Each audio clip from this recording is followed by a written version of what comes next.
Ang sabi, doon daw po sa dulo niyan nakalagay yung kasilyas. Oo. Walang balon, pagpatak daw nung dumi, nagtatakbuhan daw yung mga baboy na Tagalog at inuumbang. Nagkaroon daw ng pandemya or cholera nung time na yon. The best thing is ilayo ang CR sa kabahayan. Kasi ang cholera ay sakit sa tiyan. Sa tiyan, oo, yes.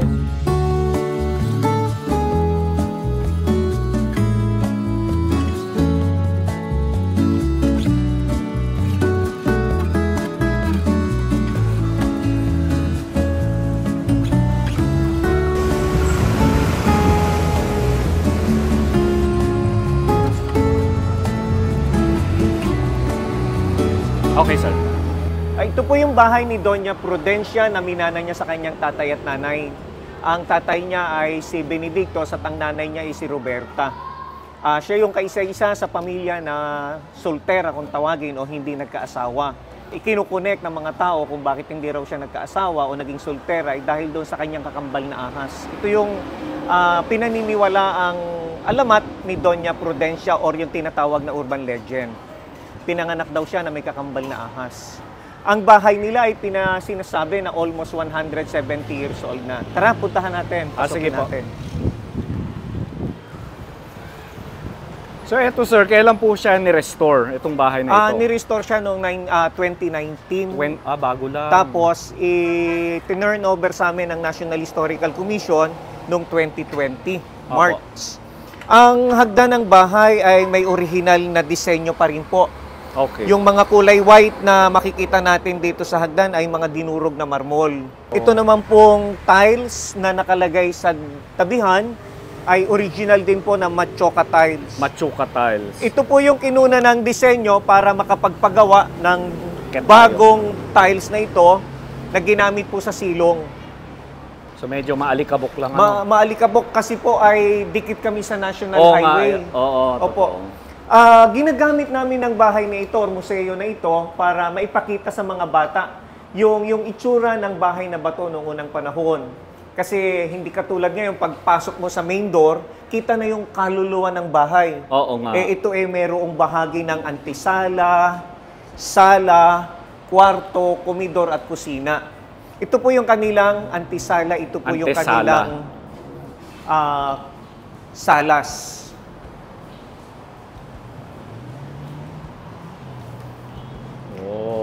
Ito po si Doña Prudencia. Ito si Doña Prudencia. Ang nagmana ng bahay.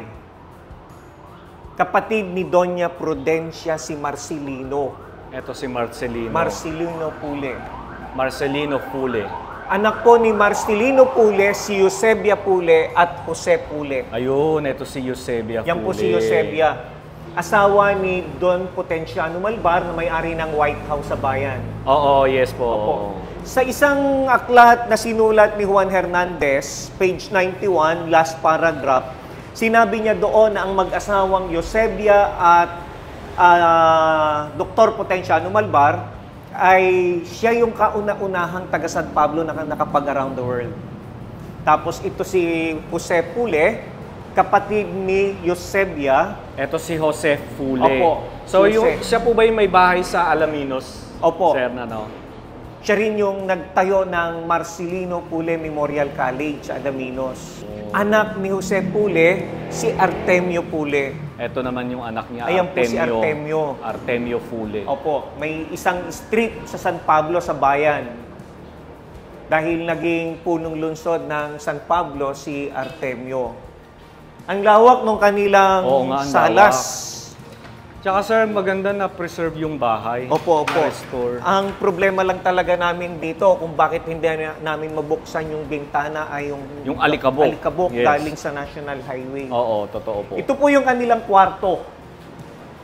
Dito natutulog yung mga babae na anak ni... Separate, no? Opo, nakaseparate. Sabi nung iba, bakit ang laki-laki raw ng bahay, pero iisa yung kwarto. Kasi ang babae lang ang natutulog sa kwarto noon. Ang mga lalaki naglalatag ng banig sa salas. Totoo po. Tapos, hindi na ito kilala ng mga bata ngayon. Kasi Pagbangon nila sa umaga, titiklopin yung kumot, ipapata sa headboard. Oo nga, oo. Ngayon, dati, meron silang almaryo. Almaryo, yes. Dito ipinapatas yung kumot, unan, na ginamit. Tapos, wala na rin sila nakikita ngayong baul Oo, baon. ng mga bata. Oo. Pero noon, ang gamit nila is baul. Plastic na arinola ang nakagisnan ng mga bata ngayon, pero noon, meron silang latrina na gawa sa porcelana. Porcelana, yes Porcelana po. po. Oo. Tapos, dahil nga kwarto ng mga babae, meron silang china dresser. Yan ba yung mga tokador na tinatawag? Hindi sa... Ang alam kong tukador, ito yung mga cabinet Ayan yung mga po. tokador. Oo. Opo.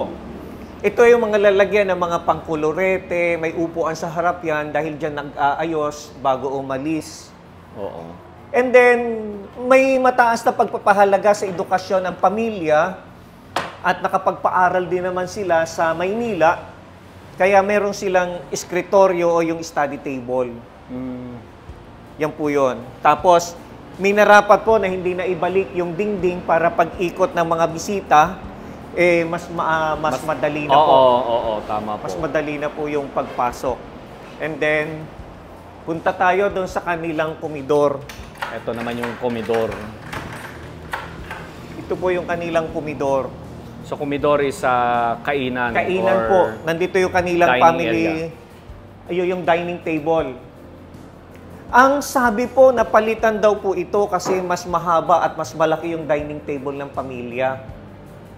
Kasi nga, walang naiwang habili, namatay si Doña Prudencia sa bahay ni Eusebia Pule at Apotenciano Malvar. Parang napalitan daw ito, sabi nung iba.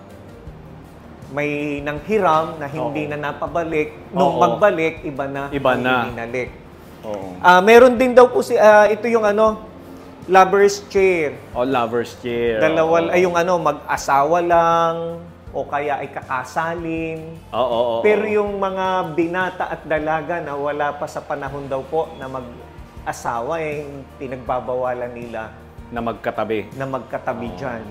Tapos noon man, talagang yung paghuhugas ng kamay before na kumain ay Talagang pinapractice. Ito po yung kanilang hugasan ng kamay, dito nagmumula yung tubig. After daw po na makapaghugas ng kamay, ipapasok na ito sa kusina at dito naman ilalagay yung pagkain ihahain. Buffet table. Buffet table, may Opo. ganun na sila. Yes, noon. sir. And then, sinasabi namin, yung tayutay o figure of speech ay mabulaklak na salita. Pero parang hindi naman totoo lahat. Kasi may figure of speech na tinatawag na sa Tagalog na tayutay din na ipinanganak na may gintong kutsara. Wow. Meron talaga pala yung mga mayayaman. Ginto Hindi talaga man yan, sir? siya pure na ginto, pero tubog. At ang tubog meron siya. lang talaga ng ganitong klase ng kutsara, yung may kaya sa buhay. Mga Prominenteng tao. Then yung kanilang cabinet de platera. Platera, yes. Opo. Ang laki pala ng bahay. Malaki po. Pag nasa labas, akala Parang ko maliit lang. So, meron pa pala rito. Yes, sir. And then, meron silang Ito yung lalagyan ng pinaka-kitchen. natirang pagkain, paminggalan. And Diyan then po nilalagay. Opo. Sa umaga, may yung tableya galing sa kakao. Dito nila tinutunaw, ang tawag, gamit yung batirol. Batirol, yes. Opo, dito po nila tinitimpla yung kanilang pinaka-tsokolate. And then, ang kwento ni Lola Ising, isa po sa mga matatanda sa barangay na nung isang taon lang namatay, na almost 98 years old siya. Wow. Kapag daw po nalinis na ang buong bahay at ayaw ng padaanan dahil mamarka daw po yung paa, nagbabakat sa bagong polish sa sahig. Bagong palit sa sahig, dito na lang daw po sila kumakain gamit yung paminggalan. And then ito yung dulang. Dulang. Naka-cross seating daw po sila dyan. Ano yun, sir? Tagalog word ba yung dulang? Ang alam ko po. Ang alam nyo po. Okay. Sa mga kanta nung mga tulad nila Florante, parang naririnig ko Florante yun doon. Laurel. Opo. Ito yung kanilang banggirahan. Oo. Opo. Mga gawa sa tanso, tapos yung kanilang mga banga. Ang tawag daw po nila dito is kamaw. Kamaw. Lalagyan daw po ng asin or yung adobo sa puti na lubog sa mantika. Oh. Yun ang sabi nila. Kami naman dati, lagayan namin ng ano yan, bagong isda. Yes, sir. Oh, di ba sir? Ano? Opo, opo. Nung elementary kami, sir, sa public school din kasi ako nag-aral, Opo. mayroong ginito sa aming room. Na tuwing Monday, lalagyan namin ng tubig. Tapos every Friday yung ginitong araw, yung bago umuwi, tatanggalin ang laman kasi baka mapasok ng lamok. Bahaya. Nga po, kinalunisan, may kiti-kiti yung tubig na makukuha. Kaya dapat Opo. palit na agad o tanggalin Papalitan na. po. Pero bilib ako dito kasi walang yelo, pag yung tubig na ininom mo dyan, malamig. Tapos, ang dulo po ng bahay, So eto naman, eto sir, original talaga na nandyan yung opo, ano na yan. original po siya. Ang dulo po niya ay comfort room. Ang tawag nila ay casillas. O Casillas, wala pa dito Opo. sa loob ng bahay, Wala sir, pa ano? po sa loob ng bahay. Pero kung mapapansin nyo, mayroong nakalagay siya. Ang sabi ng naggawa, mga year 1930s or 40s Oo. nung gawin siya. Kasi ay dagdag lang daw po sa Oh, istruktura. dagdag na, oo. Opo. Ang sabi, doon daw po sa dulo niya nakalagay yung casillas. Oo, siyempre wala pa tong eskwelahan nung Wala pa po araw, yung oo. eskwelahan. Tapos yung pong casillas na yun, wala daw balon. Walang balon, pag patak daw nung dumi, nagtatakbuhan daw yung mga baboy na Tagalog at Ala. inuumbang. Ayun daw baboy na yon ang papatayin pag Pasko or Fiesta. Oh. Ganun ang kwento sa amin. So ibig sabihin sir, kaya may ganito kasi yung Casillas. Opo, daanan, papunta sa Casillas. Papunta sa Casillas. Yes, sir. Okay. Sabi naman nung isang dumalaw dito na taga UST, nagkaroon daw ng pandemya or cholera nung time na yon. Oo. Nung magkaroon ng cholera, the best thing is ilayo ang CR sa kabahayan. Kasi ang cholera ay sakit sa tiyan. Oo, Opo. yes, totoo. Kaya para makaiwas daw po doon sa ganong klase ng sakit. Isa sa pinakikita namin sa mga bata dito, yung haligi or poste ng bahay. Oo nga. Yung itaas na yon at ibaba ay magkapantay po. Oo. Ang tawag sa karpintero o ng mga karpintero, tama sa hulog. Kahit yan ay patabi-tabingi na gano'n, Anong tawag sir? yung itaas at ibaba ay pantay. Ang tawag ng karpintero, tama sa hulog. Tama sa hulog. Oo, kasi meron silang gamit para tingnan kung tuwid, ang tawag doon hulog. Hulog. Oh, okay po. Opo. And then, nung ito po ay i-restore, nilagyan nila ng biga na bakal para tumagal pa yung building ng Oo. matagal. So ito dinugtong na to sir, ano? Opo. Para mas Inad na po siya. inad na lang. Kung babalikan po natin ang komedor, yung pong painting sa dingding at Oo saka nga, sa ceiling, original po siya. Oh, wow. May ilang parte lang po na nasira siya dahil nga sa katagalan ng panahon. Oo. Ang nangyari is naibalik noong ating gumawa, yung nag-restore yung Oo. disenyo. So yung silong wala na yun sir, no? Sa silong lang naman talaga Ang nung silong araw, po noong una ay tambakan ng mga agricultural Oo. harvest tulad ng harvest. palay. Oo. Tapos yung kabilang silong parang doon tumatambay kapag mainit yung maghapon. Tapos doon parang nagkakahig ng manok dahil may Oo. dalawang kapi ang silya na mahaba. Oo. And then yung palibot nito ay taniman daw. Noon. Noon po. Oo. Yung elementary school na ngayon ay lupa rin ni Doña Prudencia. Kaya halos parehas yung pangalan ng school. Oo. Prudencia D. Pule Memorial Elementary School. Ang amin naman po ay Prudencia D. Pule Memorial National High School. Kasi kanya ring lupa yon. Oo. At noong panahon na hindi pa raw yan school, taniman po ito ng palay. At yung tinatawag na palay katihan. Yung panahon na rainy season lang yung pagtatanim nila. Pag wala ng ulan, tigil na yung pagtatanim ng palay. Iba namang crops yung Oo. kinukuha nila. Tapos dito nila ipinapasok yung palay. Dito sa Opo. loob, dyan sa baba, no? Sa baba po. Ngayon, yung silong na tinatawag na natin ngayon or bodega nila noong una, audiovisual room, conference room, Oo. multipurpose room na po ng paaralan para Oo. mas magamit namin ng mas maayos. Oo, nice. Opo. Ang galing. Sir, familiar ka ba sa Anong mostly nangyari sa kahoy itong mga to? Anong mga kahoy ito? Sa Lahat po ng kahoy na makikita natin sa bahay, lahat po ay hardwood.